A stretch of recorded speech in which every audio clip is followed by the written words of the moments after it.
What happened? Whenever we went for work, he'd be waiting for us. I mean, at the beginning, it was only name calling. Then he started throwing eggs, dog dirt. I mean, he was calling women names. Yesterday, he threw a stone at it, hit a 5-year-old little girl. So you caught him and you hit him? I mean, it was a slap. I mean, he's only a kid. Admit, I shouldn't have done it. But under such circumstances, who wouldn't defend themselves? Do you think John Hall could have set fire to the B&B? He wasn't happy that I hit him. Could have been him. So, where were you between 6:30 and 7 o'clock this morning, John? No comment. But this isn't an interview. You're not under arrest, so just answer the questions, OK? I was at home. Can anyone confirm that? I was in bed. Oh, really? That's funny, because we've got someone who says they saw you outside the B&B in Rudkin Road. They're lying. Listen, we know you got history with that B&B. We know that you got into trouble with a man who lived there. We know you made a complaint and were forced to withdraw it. Now, why? When I told my mum he slapped me, she asked me why, and I told her. And she said it served me right, and then she slapped me. She wanted me to apologise. She was going to take me round tonight. So, what were you doing at the B&B this morning, then, John? Come on, son, do yourself a favour. Me and Mum McDowell was going to get that man back threatening me. Yeah? How? He's going to slash his tyres. But when he got back, the old place was on fire. He's getting all the kids into his van, so he didn't get a chance to do it. I'll stand if you don't believe me. Yeah. Listen, we better get Darren's details. What about your wife? What about her? She's nothing to me. And you, being drunk, just lowered your inhibitions. Took things a bit quicker than we might have. But I knew you wanted me. You knew that? A man can tell. I had to make the first move. Remember? I can let you see the rest if you want. I should let you know. If you tell us the alibis you gave for Keith were false, we will have to arrest you for attempting to pervert the course of justice. But I'm sure the CPS will be sympathetic to you in this case. Do you think Beth would speak to me?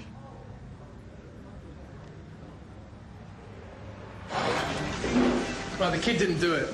He was in the area at the time, but we've got someone who confirms that he didn't start the fire. You see who did? No. Well, that's interesting. Andre's still our main suspect. Can I get anyone with him? I've eaten, thanks. No thanks. Tell me to mind my own, but everything in the garden doesn't look as rosy as it should be. It's because it's over. That's why I was late this morning, sorting all his stuff out. He's handling it, well. Well, he doesn't know yet. It's going to be a fool to think nothing was going on. Well, do yourself a favour. Tell him now I'm putting out his misery. Listen, do you mind if I have one last go at Andre? Wasting your time. And I'd like to do it on my own. That's all right. Fill your boots.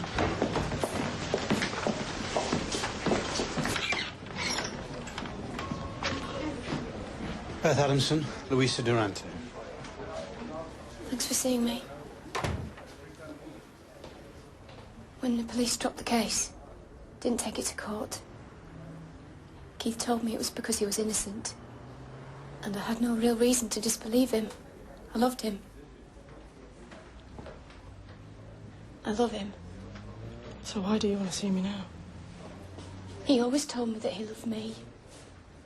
But that's not what he said on the tapes. And if he lied about that, he'd lie about anything. So I need to know. Did he rape you?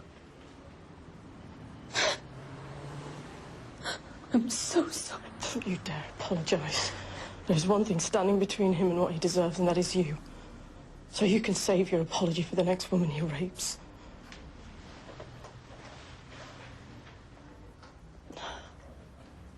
I lied. I wasn't with my husband on the nights of the rapes. There's something I've been meaning to tell you. Something I think you need to know. Sounds ominous. The superintendent's mooting the idea of Getting rid of the more mature members of the relief. Replacing them with younger, fitter, cheaper models. Yes, well, that's the Met's equivalent of natural selection, isn't it? Well, nature favours the young, gives them speed, vitality, energy, to ensure the survival of the species. Rich, this isn't a safari park. This is our jobs. But if you want to survive, you have to up your game. Stop having cups of tea with shop owners. Change your ways. I can't do that, Tom. I do things the way I do because I believe in them. You'd be amazed what I've learned over a cup of tea. Rich, this is serious. I'm sure. Well, so am I. Now, if Superintendent Heaton's idea of running an efficient Nick is to get rid of anyone over 30, I'm not sure I want to work for him. OK, Louisa, I want you to talk us through what happened on the nights that Sian Frost and Caroline Tofino were raped. Now, that would have been the 7th of June and the 3rd of July. On the first night, the 7th, Keith had been working late. I was alone most of the night. He got back about 10, I think. I asked him if he wanted something to eat, and he said he'd already had something. I noticed he was in one of his moods. I always thought it best if I got out of the way when he was like that. Out of his way? He's always had these moods. He gets quite aggressive. When he's like this, has he ever hit you? He did once, but that was the only time. So what happened when Keith got home? I made us some tea. We watched telly for half an hour, and then I went to bed. Alone? Did he follow you up? He didn't. So you're saying that specifically that night he didn't come to bed with you? We hadn't shared a bed for almost a year.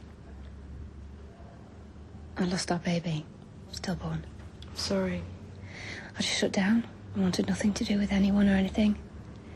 And the one person who could have got me through it wasn't there for you. Oh, he was at first. He was desperate to help, to comfort me. But I just pushed him away. He kept trying for months and months. And eventually he stopped. And he moved into the spare room not long after. If I'd been a proper wife... No, he wouldn't have gone after those poor women. Louisa, this is not your fault. When you were in bed, did you hear Keith go outside? I don't know. He could have done. Or he could have just gone to the spare bedroom. What about the 3rd? Caroline said she was raped between 2:30 and 3 a.m. in the morning. I don't know what time he came home that night. I'd gone to bed early, about 9. And when I woke up in the morning, he was asleep in the spare bedroom. He could have been in the house when it happened, or he could have been out. All I know for certain is that he wasn't with me.